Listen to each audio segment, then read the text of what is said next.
nhỏ rồng ít trong sai tiết trong rồi sụt tụ nó nọ của đa năng mẫu vị bê đi mong Việt Nam của đồng ba tối rõ đa năng mong bày tìa cho tọ cho tông xanh tụ năng tiết bọn xong loài nhẹ nhẹ nếu cho lòng thạc học thì rồi sẽ được tập bố cho sẽ ra cánh cự nó quy hỏi rộng và tổ chức sĩ một tia nhót rồi cho đầu dân tụ u cho nên đời nhót rồi ý gì mong ngôi tụ bò mong bày tìa có tông xanh là giờ mấy tụ tụ năng lia nhót rồi lời chỉ năng thật tụ năng nói giấy tụ năng ở tranh chân thôn trà nhót rồi vô dị năng đó nó nè nuôi nu chỉ và tông xăng là chẳng một lấy đầy tê nhau rồi bốn đạo cá rò nó nè chỉ cho nên là tới đây tàu cha là tụi chỉ năng lia một trong đó là đầy tên đó thì từ một rau nọ tiếp từ đây tàu thôn trà lấy từ tàu ế trà nhà nhà nó nè chỉ ô cho tị trà thế này chỉ rồi mà lấy cha là tụi chỉ năng có là chế dưới ế trà là chế dưới chúng mình rồi khi nhớ rồi là tê nào đấy ta chỉ cho tị ô đi trà thì mỗi mò dịch muốn ra thô là giờ chờ giờ lên gần trái thì cho nên mỗi lần tụi sinh kỳ cứ ý là nhớ rồi đặt tê thế nào nè chị ô nhóc kia trong môn thời xưa nào đấy chị tên mình chỉ sĩ cho lên tụi sinh hành hơn ta nó nè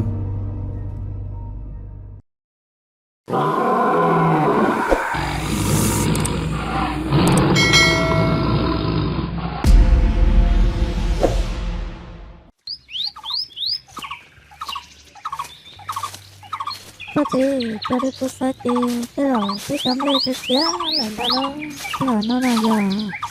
cho là mà mình con nhỉ cái giờ cái chấm lên cái xé là nó thì nó nửa tí có từ có ý tôi mình phải giờ cái xé là nó chỉ ta chỉ cái tí anh ba tôi mà lại là nó ba cái này cho nên ta nói có gì ta phải tấm lên cái rồi tuổi cái nó hay cái nhân thay mà nó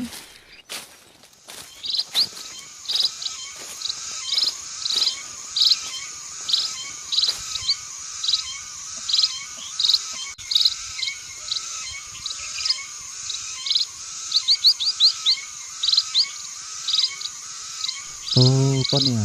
giờ lấy có hai tiền này giỏ cái đẩy tên nó sẽ lấy tiền đâu nòng ngọc quân thật của sinh thề nòng tí nó lấy tiền có ta cứ tính hai tiền thì nó sẽ khá này nó có gì giờ đi thì có tiền một cái rồi tôi ít lử thế trong đây họ sẽ đi ra tôi đi ra thế bỏ tôi long phải tại vì nhà thế yếu tố này rồi ít cho mà muốn thấy play rồi con nè có lên đó mà có gì thì có gì ơi trong nó trong cái đi bây giờ lên sẽ trong cơ li cái một nó cơ li cái nó từ đó bây giờ tóm lên đâu rồi cái nó đâu có gì đâu giờ là mà mi con nè bây giờ chúng nó chỉ tao trong thả trong nạp kia cái chấm đây là cái cua tồn đó dùng thế chỉ nhà thiết sẽ dùng thêm một nát cơ li kia cho nó tới đầu thì hay tiệt bây giờ tao thêm nào con nè nó nè ít liều mù cái đây nó chỉ để có lúc tuổi thiên vào cái liều thì tôi đi tàu để tôi nhận đi nhỏ tàu kia giống bùa thì một tí xìu lên đó mà có gì của tôi nè đi tao đi đâu của tôi ấy tới tua hà con nè cái từ một cái là cái tê cho con bằng con nông lìn đó chứ có một đi một tàu tê chi một cái ở san đồ tê đó chứ tại vì nào là nông tê họ nông lên trà tê trà lên đó mà có gì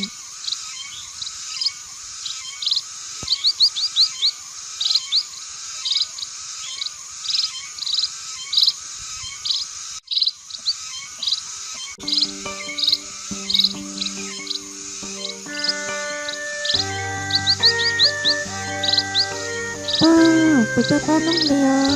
tôi không có tiền tiền tôi có tiền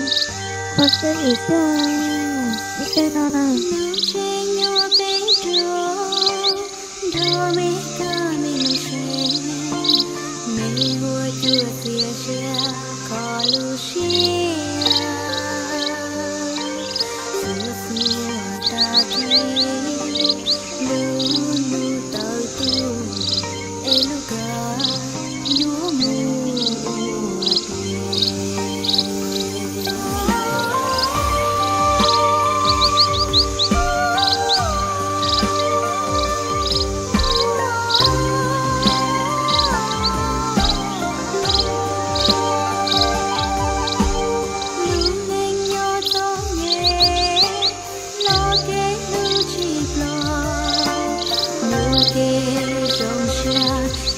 chùa nô mong ua đại quê nhỏ bên đã to ua lu nè nhỏ ca xưa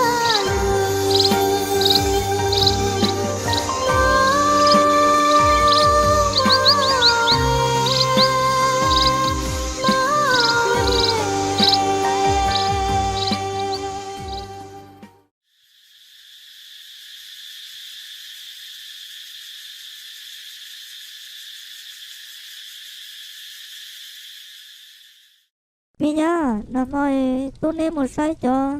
bên là tê và tàu sẽ rong kia và tàu rong lại nhớ nằm mồi tê một sai trong đây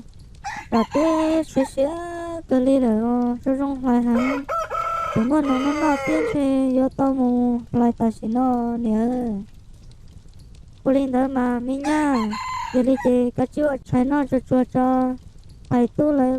cái chuyện nó trong bên đã tới đó hay trái chi suy xé là là thiên nông hormone nó tạo nên đâu thế à cô linh đó mà cô nhớ thì cô mà cho xe một trái thì có tôi chả nói rồi bây giờ mà làm lên rồi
cho mình nhỏ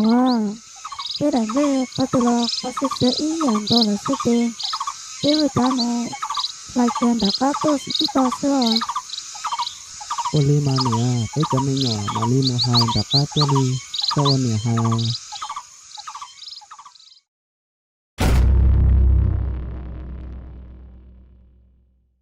cho mình nhỏ cái toàn là bê tỏ bênนู่นnày cái đó chỉ không nhớ mò tới con bê lì thế rồi bỏ là nằm ở chẳng xuống đâu thế thì mà nó chỉ đây là thì nên đó giờ thì nếu tụi nhỏ hơn chẳng cha nó không chỉ tiền là nó ít mò cả nhà chưa mà nó chỉ thở lên đấy là to mà nè mà nó chỉ ứng khi chỉของcha nè cho nó tôi chỉ là mấy bộของcha mà nó tôi chỉ ứng một rón nào nó chỉของcha đấy chỉ bằng ấy nó khi nó nhớ là nó tới nhà chính trai à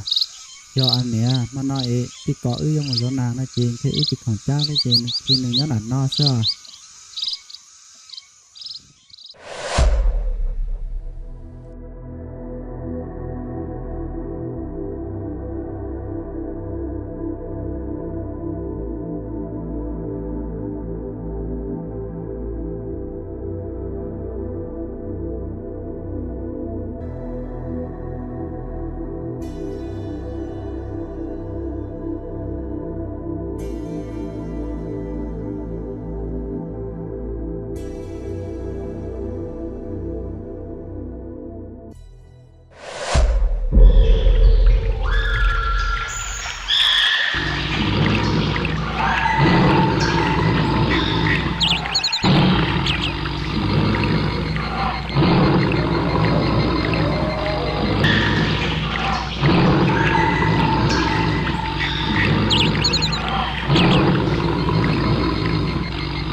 cho chưa so tại xin nó nữa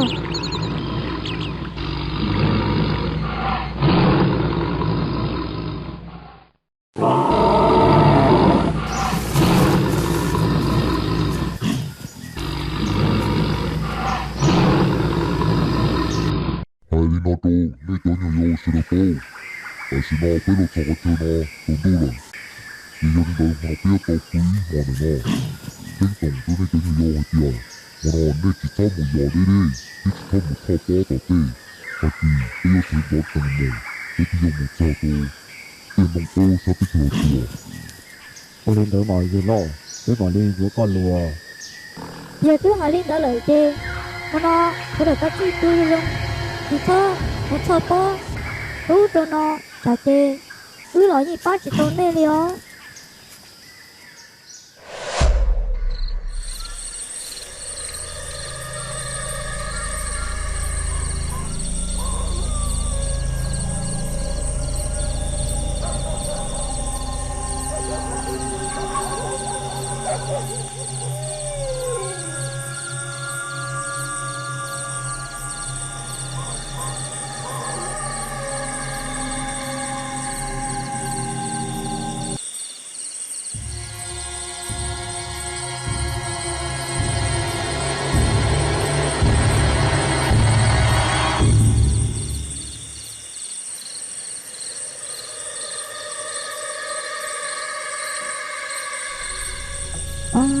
chết lá luôn nó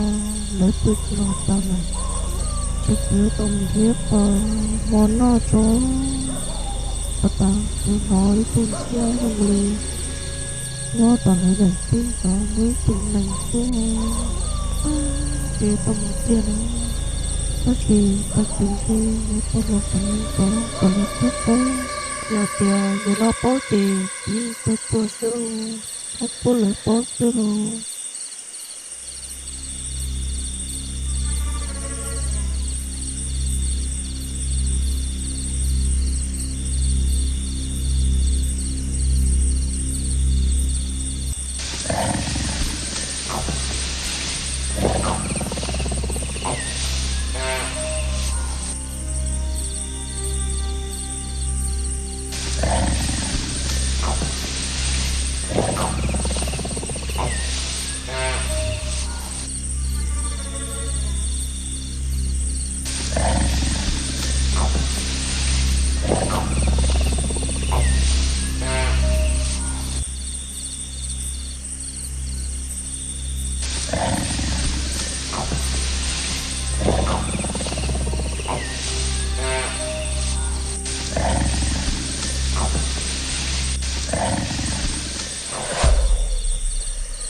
mấy con này chưa sao món chứ một tí được chưa đó rồi nói chứ chưa cho con ta nó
tia lia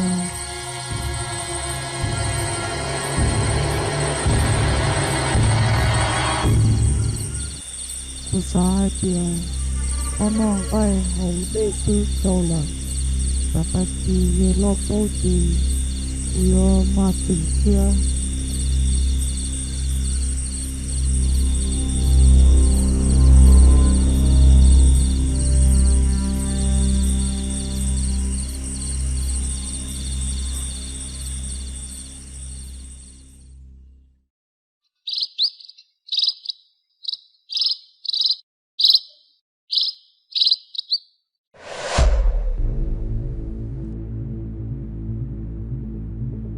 ô tí lâu ôi cha họ chỉ bỏ bé tụi năng rồi bây giờ đi rồi ôi cha nó ô tí sao nè ôi cha họ chỉ bỏ bé tụi năng theo à vì tú cười cái chuyện tia một sai xe giờ đi muốn nó rót tầm từ tê nó lấy cho giờ đi muốn tao nó chơi mới cha rồi khi đó tỏ tới tao nó bên đó mà nè cũng mà một sao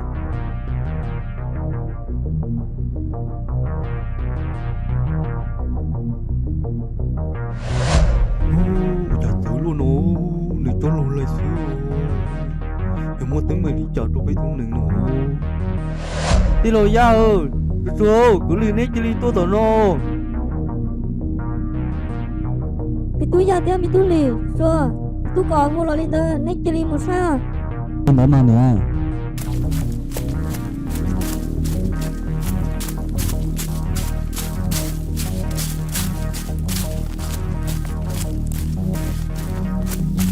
đi ra theo cuối cùng ní sẽ tin được xíu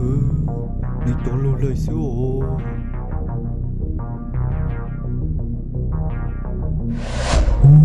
tiểu ở tụi mình cứ lấy cho luôn lời xíu chắc đã rồi cái tụi mình lọt nó đôi đàn thật tí tổ kiểu nó cái cô tiếng gặp hỏi cái gì biết tao một xí tôi rồi cô lên nữa mà tin lâu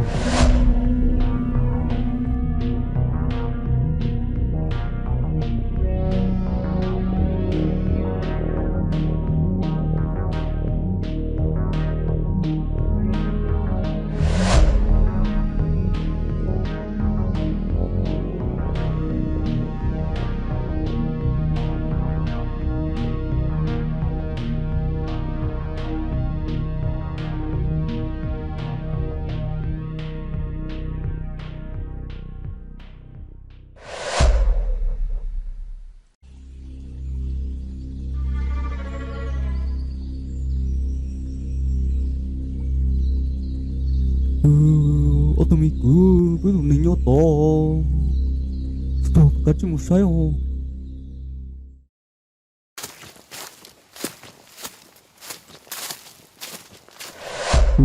ở tụi mình cứ tụi chỗ nó mà lo tao ta đi mà bây giờ tao biết tụi chúng mình lo tao nó thế lo tao bộ tao nó tao bộ tụi tây đấy tao mà nó nó sẽ tụi mình cứ xong lên nó sẽ tao nói đi không cái lo mà có hồn trả xí cái gì chỉ tao có lo chỉ biết tao có một chỉ rồi mà một hai lo nữa tao biết tao có tua bày trùng thế nào đâu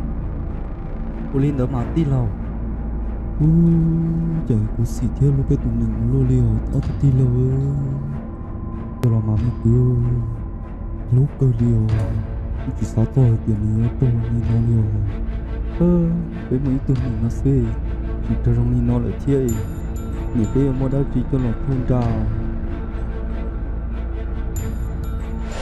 nha giờ đi chơi tôi là muốn thấy luôn nè tôi chỉ nên đi chứ mà có tôi là muốn chơi rồi cha chỉ bỏ lỡ tao là nó tôi chỉ mua có chứ giờ mua tới mình đi chơi tôi đi nè giờ đi chơi ít giờ mua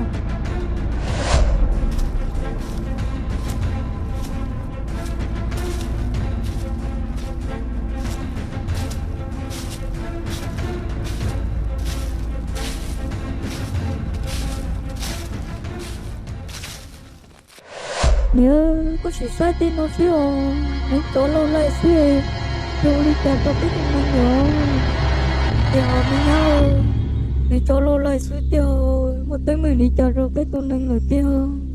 chỉ tôi là chẳng tao cá đồ tổng tôi tí được tôi sai luôn đi họ với nhau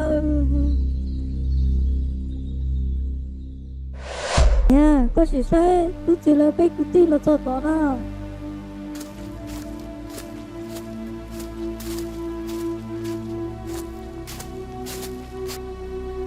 mình nhớ số một tấm hình đi cha rồi đi cho mình lo chuyện mà lo liều mày tôi nếu còn chưa bỏ tôi này tôi đi đâu tôi đi cha rồi nếu tôi một sai chị có tôi mà nặng tọt tôi món này nuôi cho một cuốn thái nhau tôi cũng tổn đồ tê họ giống có tôi sẽ mà họ tôi nói khó lo để biết cho một tú tiền tôi một cái tờ sĩ nó cho một hai lo rồi tôi cho cá lông cua bài chung tôi nó giờ mà nè bây giờ thì tôi muốn mình tọt tôi rồi lúc tụi mình có luôn đi nè thì nó nào một chuyện chơi biết chỉ một mình nó thôn ra rồi nó đây tôi chơi bởi vì nó được chỉ đàn ơi chỉ có tôi cha một chơi đi thì trong đi nó sẽ là chuyện chơi chỉ biết tôi làm thôn ra là năm nay tôi đi chơi tôi chỉ có chỉ cha chứ tôi trong đi nó nữa mày tôi ya hay lên đây cho tao con này tụi năng là tiêu lo giờ cái mà lo bây giờ thì ở bên nó nói cũng nhiều bên một lại bên đại hành đây buồn đặc cá giòn đó nó bên chia cha một tụt số mò chỉ bên cha lò tất chỉ nằm mò chỉ bên tụt từ tụt cạnh cha nó chỉ sau đó thì giờ lên tới chỉ mỗi khi nó đặt tê tại nhà chỉ trai nó chỉ thì mỗi khi đồn đá tia chỉ ô tại khi nó một giờ nó chỉ bỏ là chỉ cứ thế có cứ liền một sai nó cứ lì chơi hú chỉ một sai nó ô định chỗ mà lâu lại xứ ở thôi thì bây giờ tô một chỗ phụ tòn tụt tê nó một bỏ chỉ bây tụt sẽ nặng chứ đồ chỗ mà tọt tôi nhau phụ tòn tụt tê tôi mà hồn trả ta được rồi thì tụt chỗ nó mà lo cơ liều lo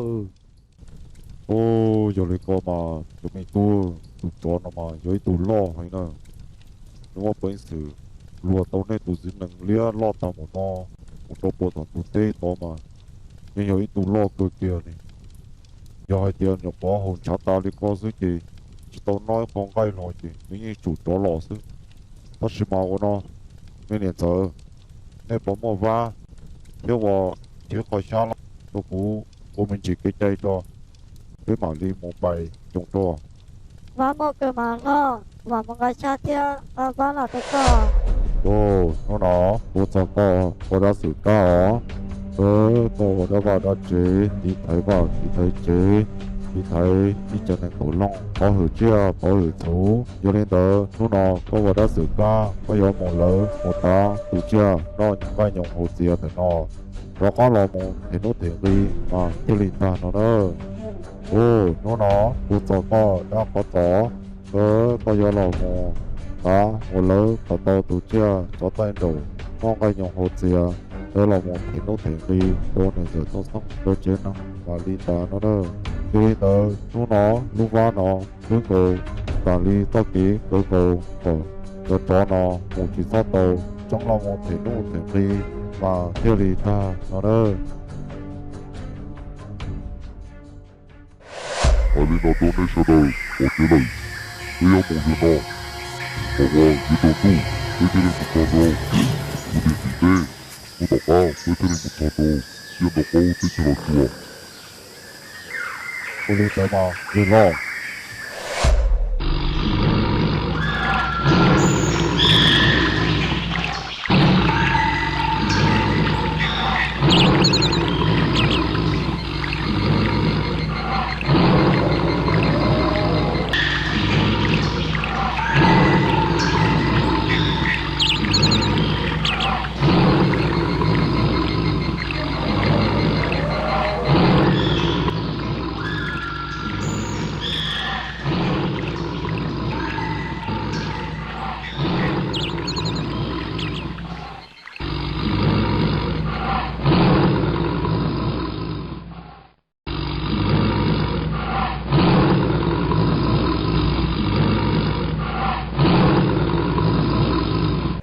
tôi nhớ yo tôi đi đọc là đời thị tê cho thiên nhà la lời ta chỉ cho tôi lời bây giờ tao cứ từ đấy họ ta tụi ta chỉ để mà đi mù. Mà nó theo đã, cho nên tớ với cho đời tôi chủ nó sư.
Cháu mình nhỏ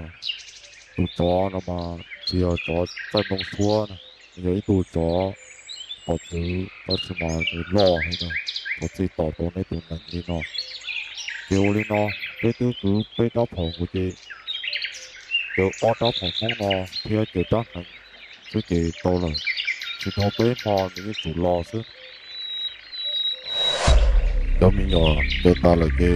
nó bé một chế đặc kỳ đi mà cho sai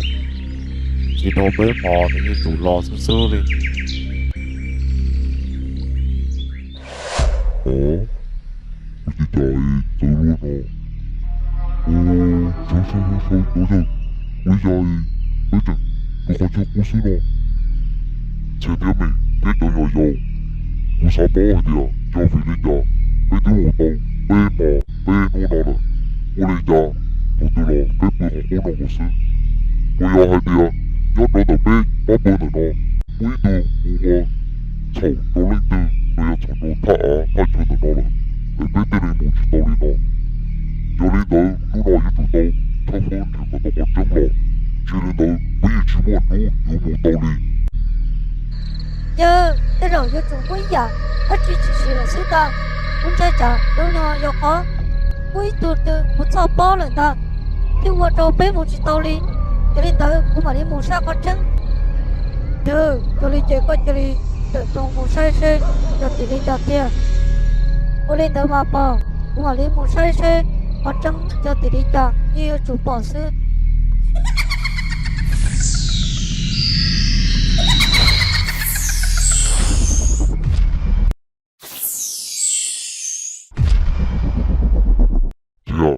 Sai không đi trả lời,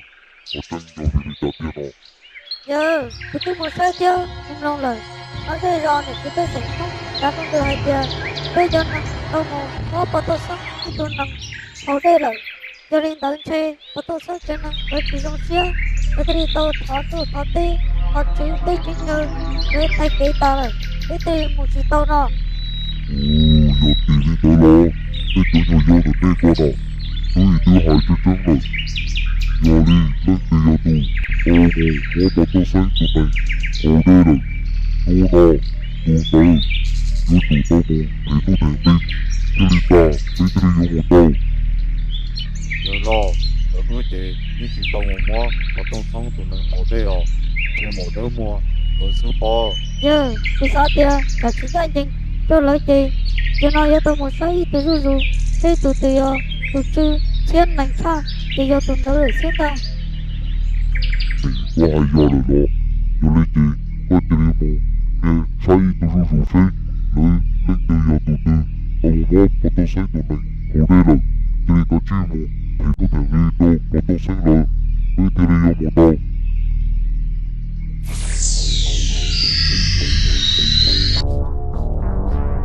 thì đi ở tụi nó tôi chỉ tao mua và tôi sai tụi nó ở đây nè chỉ nó chưa kia đi rồi nói chị cười tôi xưa rồi nhớ chị nhớ rong chẳng có bao tao sinh tôi này họ đây rồi kia thì chỉ sau khi kia xí tao lại kia xí rồi đi trả xí nữa thì lúc đó mà lúc đó tao nên mà chưa cơ đi kia chưa xí mà giờ có luôn thì lúc đó mà đâu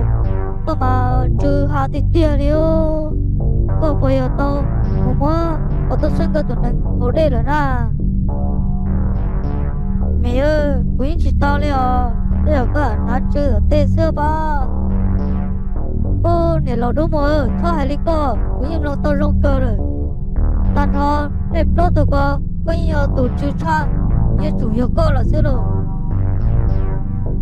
giờ cứ thứ một nè nhá một sai tao rồi đẹp đó tụi thứ một đứa mua giờ tụi chưa cha rồi đi xưa cứ sao mà giờ chủ yếu một đứa mua là xưa ta một đứa mua bây giờ co thì ở bên nó đi một chút tao chơi kia bây giờ thì co là xưa ta có thằng bố một bố tôi sẽ nhận được ok rồi là nó giờ thì giờ coi cái đi kia rồi quý chị tao đi chơi giờ mình nó chơi giờ kia là xưa có chỉ là trả của kia nó mình cứ giờ giờ coi là đi như thì giờ coi xưa đi ta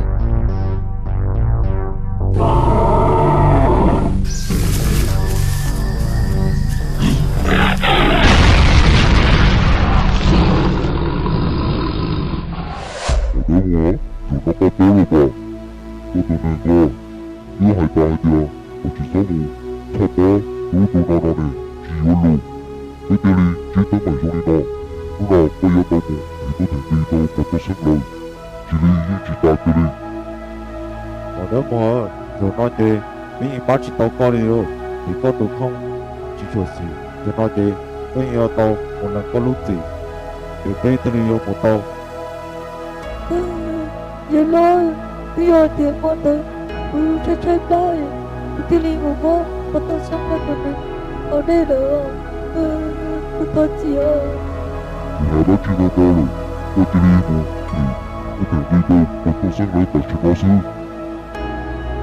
nó liều giờ nó nhưng mà đi thôi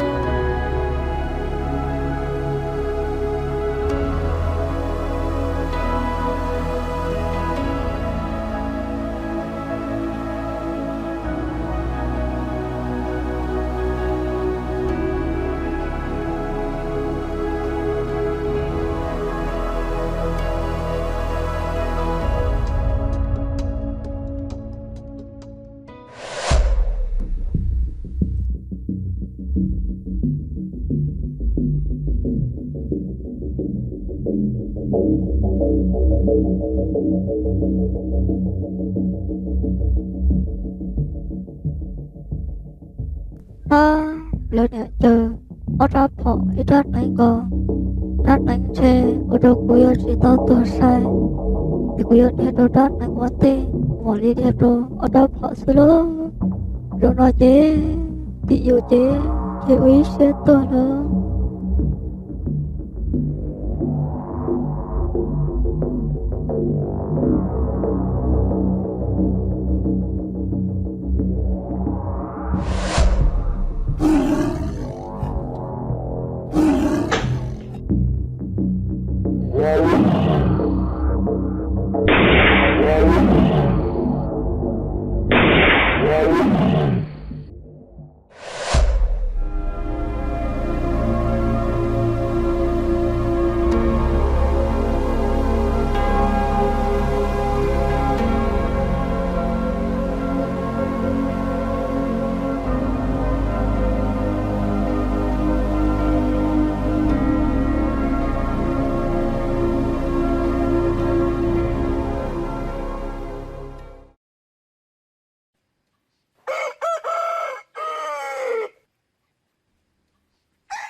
ô chớ nhỏ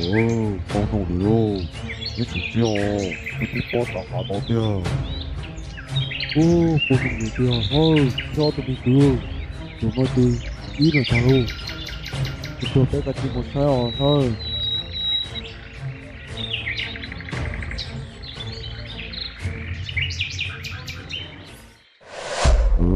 cho mình nhỏ quý nhà hai tia tụi cho nó vào yêu tụi lấy tụi lo hành tụi đi tỏ cho nên tụi mình lo lòng nó của tụi nó nhiều tiền nữa ô sự nên nó mà tụi bỏ tụi cho bỏ chứ nó mà lo thì tiền đi ô giờ cái đi mà lo một nó thì tỏ cho tụi mình nó ô tao này mình cho thì tiền đi ô tiền đó của cho đó tiền của tôi hồ tôi tì được chứ nữa hành thì tiền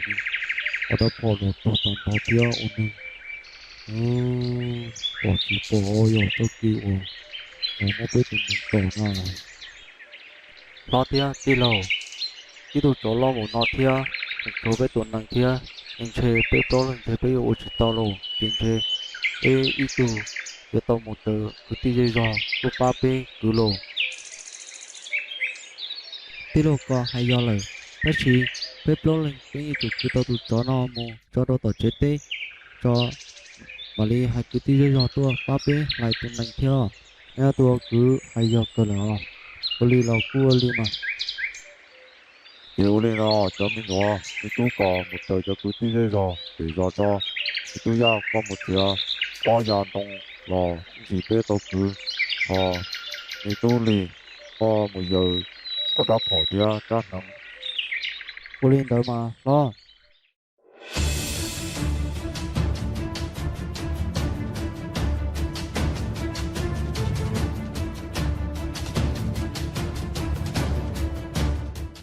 Ê tu, có tư lò. Đến đây một sai trong lịch trà xưa. cũng tới lo là nè thia nè tiêu với một sai gì mà tới tụi một chỗ bỏ tứ lo thì tiêu liu Trong cờ lên rồi, mấy tu. Cô tô nè có tiến chỉ xe rồi. Tụi mình cho tỏ nó. Đúng không? Để tôi năng tỏ. Kia rồi chứ, để tôi năng tôn ra rồi. Chỗ nó, để cứ tôi một giờ. Mình yêu bỏ nó. Mình nhớ, được rồi. Phát rồi chứ. Ê, lúc cử, lúc một lần đọc tí. Cũng mất tụi mình một chỗ có xua có nữa. Không cầu xí. Cô lên thôi mà, nhớ. Chị, cũng vẫn đâu có mùa. nhớ thì cô lo hai cái đồ nè tin đấy poli nọ để cô chỉ một hai cứ tê dây giò tê đi một ba tàu phê là cái năng tia cứ tụt chọn đó lò Cô lên thôi mà, mấy tu. Thì có tờ mùa dầu, cứ tí rơi rồi. Ê, nè, có bao tờ đi. Nè, chẳng tôi nè, tôi cái chỉ đi. Ê, nè, yêu vấn đề một đọc tê à. Yo tôi sẽ mình nhớ, yo cho lời trong cái đi lấy nhau tao xuống, nhưng mà sẽ để tiền đi nhớ như chủ mất tụi một cho có tôi có quan đâu trong tao xứ tiền trong cái lúc sẽ xứ tiền tôi lấy tiền nhớ chúng nó nhìn chỉ giảm tôi lấy tiền cô tôi để cho tôi rồi tôi có quan đâu lực của tao thì trong cái lúc sẽ xứ để chỉ cái lúc sẽ luôn rồi cứ xứ to đó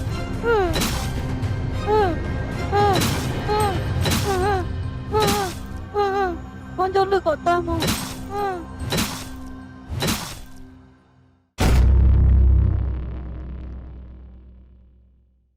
có thể nó nói với ý nó tế tư chỉ là chỉ cho soi sát tiền nè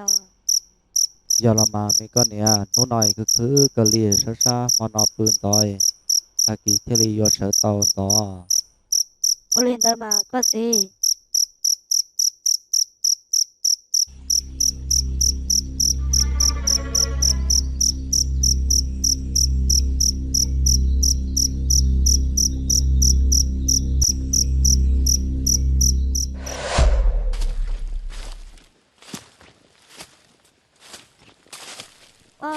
nó nói yêu tôi một chiếc tờ lòng đó chị này tôi bỏ hôi luôn nó không có thích gì to luôn tôi còn thay nói yêu hơi ôm một chị nó này thì thật các tôi luôn đi nó nói chỉ hơi yêu tôi một nó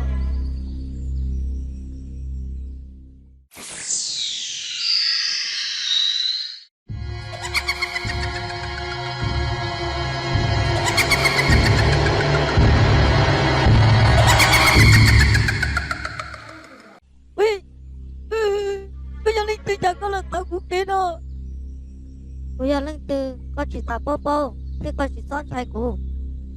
một cái đó có một cái đó bắt tôi sang hai tia bắt tôi sang mà thì tia đi bây giờ là thì nó tiền đi ta lại lo chỉ dùng để lúc xe thia nó chỉnh tao mò rồi rồi bên năng quan cho lừa ta thia bên chỉ tàu xe kia đi nó nữa bây chủ ở cả bắt tôi sang bỏ sư ta nó lo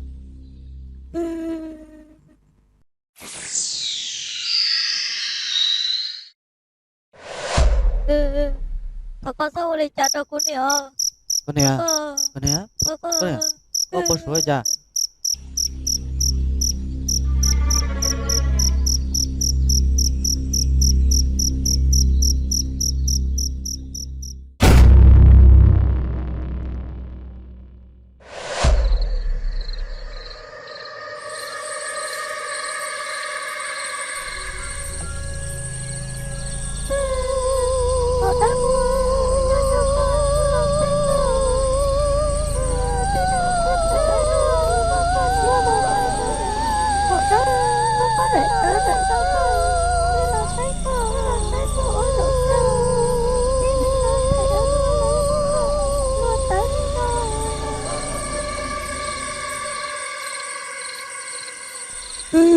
Chặt tới lui nó mà bây giờ cô bắt tôi bỏ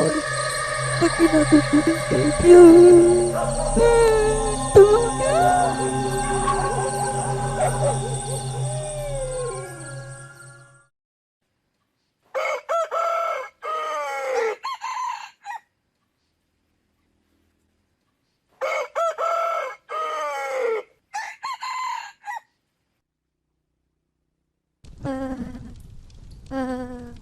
đám nhỏ nó để ở đây chơi xin làm món lời thì mơ để lúc ăn châu luôn đi thế như nó chỉ tò mò đi rồi nó chỉ trong cái đi chơi đi rồi nó tí nó đi chơi đi trên đây chấm nhỏ cho tao mua say tôi cha xe cho tôi chào cho là lo nè thế có gì tao bên nó đợi tiếc của bao số phải đó chứ mà nên thế là cô chơi mama chơi chỉ cho cá thật kia sao đó là của bao số thì bây giờ muốn chi ít tu họ bao số đó là hai đứa của thì giờ là chỉ dùng xe cho họ nè mất tuổi cho là một số là tụi mình con cháu biệt ta là non xe bây giờ nó y nè mất tụi một cho họ cho con cháu yên xe là chỉ dùng xe là ôn nè mất xuyên ta đâu thì có gì thì nếu tự một say tôi cha do con đó nó chỉ tự thấy thân năng tốt khó còn nè do ô nếu chơi giờ tỷ linh đó là tiền đâu mày nhảy ôm một số linh đó ta chỉ nhắc chỉ nhắc thật kia là xưa yêu nó cũng mà linh một say tôi cha do hai tiền tỷ con đó tiền nó chỉ cũng mà linh một thói thân năng tốt khó chỉ như chủ trong xưa nữa cô lên đó mà mấy tu thì chỉ có thể phát triển một say bây giờ tỷ lệ trả tiền ở đây nhà mua bao tờ nhà cô xe nhỉ chỉ cho có sát cho đi tỷ lệ tàu lên tới là trọng quy mót chùa tiết trong sai chờ đời cú ra mổ bị ăn tao một sầu đi nó lợi ở trong tàu tối nay tôi đang sửa tù tối nay họ tàu cánh đốt xe hở là một sai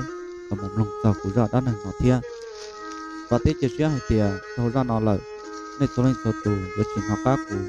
chia yếu sau các sai chục cú hay dạng tàu một gì từ dạng tàu tây thiên giờ lên tàu bế mặt suy suy đùa nhót tàu lưng ra chờ đời nhót rồng